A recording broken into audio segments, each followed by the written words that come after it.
বাংলাদেশের রক্ত নিয়েও সিন্ডিকেট শুরু হয়ে গেল ভাই। হসপিটালে রক্ত থাকার পর বলে রক্ত নাই। আসলে বাংলাদেশে জন্মগ্রহণ করে আমরা করছি জীবন সবচেয়ে বড় ভুল, আমাদের বাপ মা করছে ভুল। সুপ্রে সরকার বানাইছি আমরা, সেনাবাহিনীর হাতে সরকার দিছি, তারা বাংলাদেশের বালের উন্নয়ন করতে পারে না।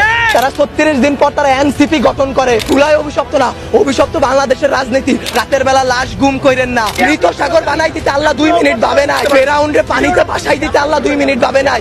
আমরা তো পাপিষ্ঠ জাতি, আমরা তো খারাপ জাতি, আমাদের ডুবাই দিত আল্লাহ 2 মিনিটও ভাববে না। আপনাদের বলা আর এই যে নিজের গালে নিজে এইভাবে থাপ্পড় দেওয়া ভাই সেম কথা। ব্যথাটা নিজের উপরই, থুতুটা নিজের উপরই পড়ে। উপদেষ্টারা আসতেছে 20টা করে গাড়ি নিয়ে আসতেছে, উত্তরার রাস্তা বন্ধ করতেছে, সেক্টরের রাস্তাগুলো বন্ধ করতেছে। এতে যাদের যেই সন্তানগুলো আহত হয়েছে, নিহত হয়েছে, তাদের বাবা মাদের ঢুকতে দিতেছেন না আপনারা। তাদের বাবা মারা এখন পর্যন্ত খায় নাই। আমার মা শোকে শোকাহত হয়ে গেছে। আমরা 2 ভাই আসছি, আমাদের বোনরা আমরা নিয়ে গেছি। আমার এক বন্ধুর হাতের এইখান থেকে এই পর্যন্ত ওর ডান হাতের অবস্থা করুন ভাই, হাত কাইটা ফেলতে হয় কিনা সেইটাই বোঝা যাচ্ছে না। আমার ওই বন্ধুরই ছোট ভাই ক্লাস 7-এ পড়তো, ওর ঢাকা মেডিকেলে ভর্তি আছে ভাই। কি করব বলেন? আপনারা যে নিউজ নিতেছেন ভাই, মিনিমাম মারা গেছে 150 থেকে 200-র উপরে।